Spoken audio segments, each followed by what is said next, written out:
చేతిలో పెట్టినప్పుడు 8 లక్షల కోట్ల బాకీ, 8 లక్షల కోట్లు, 9,000 కోట్లు ఇస్తే అందరికీ మనకు రైతు బంధు వస్తుంది అందరికీ. అటువంటిది 8 లక్షల కోట్ల బాకీ అంటే మీరు అర్థం చేసుకోండి. అప్పుడు ఈ రైతు బంధు భరోసా రైతు బంధు ఇచ్చిండ్రు.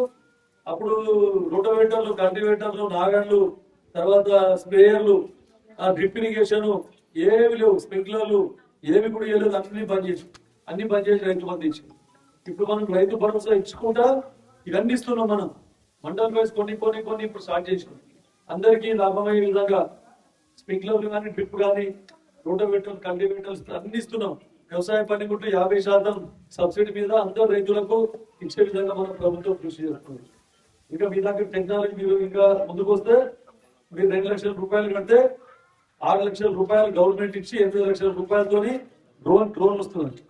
డ్రోన్ వస్తే మొత్తం మందు పిచికారీ చేయడానికి, ఎరువు కానీ పురుగు మందు కానీ పిచికారీ చేయడానికి మొత్తం తొందరగా ఒక 20 నిమిషాల లోపల ఎకరం మందు కొట్టేస్తుంది. దాంతో కిరాయి 500 రూపాయలు ఏమో, ఎకరంకి 500 400 తీసుకుంటున్నారు.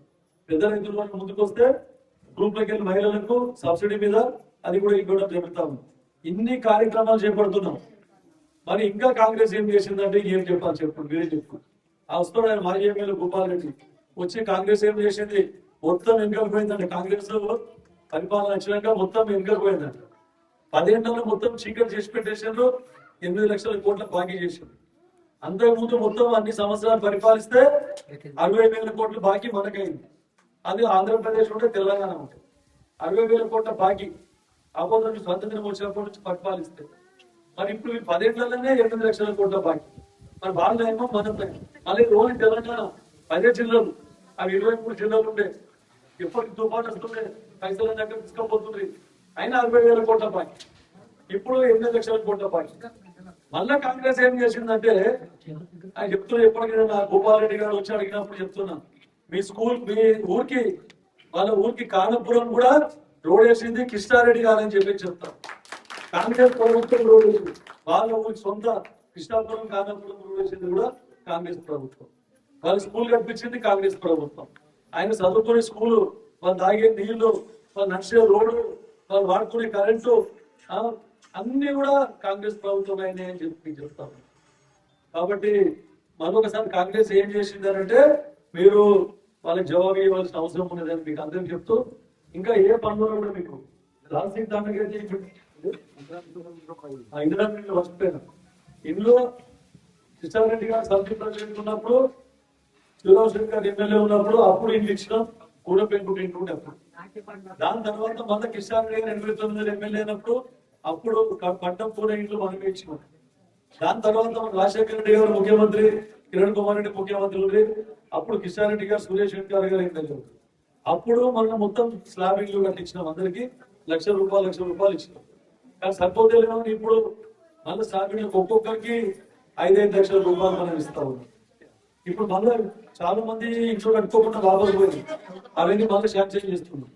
మళ్ళీ 1500 ఇంట్లో మళ్ళీ ఇచ్చారు మనకు, మొత్తం 2,000 ఇల్లు ఇచ్చారు. మళ్ళీ ఇవి ముగ్గడికి వస్తే ఎంత మంది కట్టుకుంటే, మీకు ముఖ్యంగా మీ తాండాలలో బాగా కట్టుకుంటున్నారు. పెద్ద ఊళ్ళకు 10 తగ్గించినా కూడా మీ తాండాలకు ఒక 10 ఎక్కిస్తాను. కాబట్టి అందరూ ఇల్లు లేకుండా ఎవరు కూడా ఉండకూడదు అని చెప్పేసి మీకు అందరికీ కోరుకుంటూ, తర్వాత ముందుకు రండి. పైసలు లేకుండా అప్పనించి సోపాన్ని 1 లక్షల రూపాయలు తెచ్చుకుంటూ 5 లక్షల దాకా మీకు మొత్తం బిల్లులు ఎప్పటికప్పుడు బిల్లులు ఇస్తా ఉన్నారు. కాబట్టి మీరు కూడా అందరూ కూడా మన నాయకులందరూ, కార్యకర్తలు వాళ్ళందరికీ ఒప్పించి ఇల్లు ఎక్కువ కట్టుకోవడానికి ముందుకు వచ్చే విధంగా కృషి చేయాలని చెప్పి చెప్తూ ముగిస్తాం. దిగులు పడతా అంటే దిగులు వాడు మొత్తం 200 స్తంభాలు శాంక్షన్ చేయించినాం, మొత్తం కొత్త లైన్ వేయించినాం మొత్తం. తర్వాత వాళ్ళకు కంపెన్సేషన్ కూడా చనిపోయిన వాళ్ళే 2018 నుంచి కరెంటు చనిపోయి బండ్లు కానీ, గొడ్లు కానీ, మనుషులు కానీ చనిపోతే ఆ పైసలు 2018 నుంచి పెండింగ్ ఉంటాయి. 65 మందికి మేము మొత్తం మొన్న 30 లక్షల రూపాయలు అందరికి ఇప్పించుకున్నాము. అప్పుడు 2018 నుంచి ఎవరు పట్టించుకోలేదు. కాబట్టి ఇప్పుడు మీకు తాండకు మంచిగా అన్ని వెలుగులు కావాలి అని, కరెంట్ ప్రాబ్లం పోవాలంటే కానీ ఒక 8,000 డీటీ కంటే మొత్తం కంప్లీట్ చేస్తాం. తర్వాత ఇంకో కొత్త స్కీమ్, రైతులకు కూడా కొత్త స్కీమ్ వచ్చింది. 10,000 రూపాయలు కంటే 9,000 చిల్లర 10,000 రూపాయలు కంటే 1 కిలోమీటర్ దాకా మొత్తం ఎన్ని స్తంభాలు పడతాయి, స్తంభాలు వైరు మెటీరియల్ ట్రాన్స్ఫార్మర్ వాళ్ళే ఇస్తున్నారు. అప్పుడేమో మొత్తం 30-40 వేల డీడీ కట్టవలసి వస్తుండే. ఇప్పుడు ఖాళీ 9,000 రూపాయల డీడీ కడితే మీరు మొత్తం మీకు 1 కిలోమీటర్ వరకు స్తంభాలు లైన్ అవన్నీ ఇస్తారు. అందరూ కొంచెం రైతులకు ఎవరెవరు అవసరం వాళ్ళకి ప్రచారం చేస్తే ఇది కరెక్ట్ గా మనందరూ ముందుకు వస్తారని చెప్పేసి మీకు అందరికీ చెప్తున్నాను. అందుకే ప్రభుత్వం అన్ని చేస్తున్నది.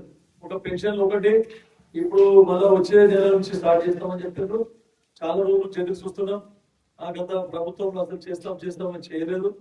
ఇప్పుడు భర్త చనిపోయిన వాళ్ళకు, ఒంటరి మహిళలకు వాళ్ళకి ఫస్ట్, దాని తర్వాత వికలాంగులు, దాని తర్వాత మళ్ళా ఇది వయసు మళ్ళీపోయిన వాళ్ళకి వాళ్ళకి కూడా మనం మళ్ళీ నెక్స్ట్ విడతలు ఇస్తామని కూడా చెప్పడం జరిగింది.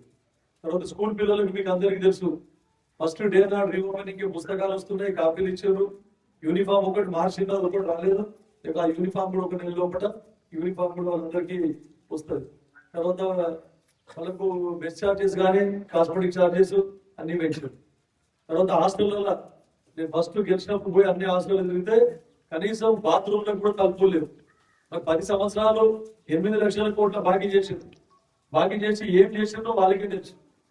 మొత్తం అని కానీ రికార్డుకే పైసలు మాత్రం తీసుకొని పోయి వాళ్ళ ఇంట్లోకి పోయినాయి పైసలు, పనులు మాత్రం శూన్యం. సర్పంచుల పైసలు కూడా తీసుకొని పోయి అక్కడ మల్లన్న సాగర్ పెట్టి కాళేశ్వరం పెట్టారు.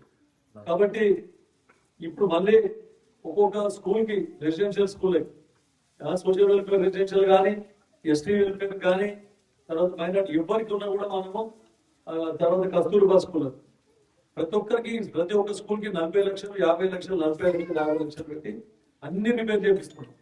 లేకుండా వాళ్ళు ఏం పట్టించుకోలేదు, స్కూల్ ఏం పట్టించుకోలేదు. అసలు చదువు ఏమన్నాని చదువు సంఘాలు ఆగిపోయింది. అందరూ ప్రైవేట్ స్కూల్లో వేసారు. ఇప్పుడు అందరూ కూడా ప్రైవేట్ స్కూల్లోకి వెళ్ళి గవర్నమెంట్ స్కూల్లో షేరింగ్ చేస్తున్నారు. అప్పుడు చదువు చెప్పేటోళ్ళు టీచర్లు లేకుండా ఇప్పుడు 11,000 మంది టీచర్లు. Hi, this is Swati Dikshit. Please subscribe to SKS Fly TV.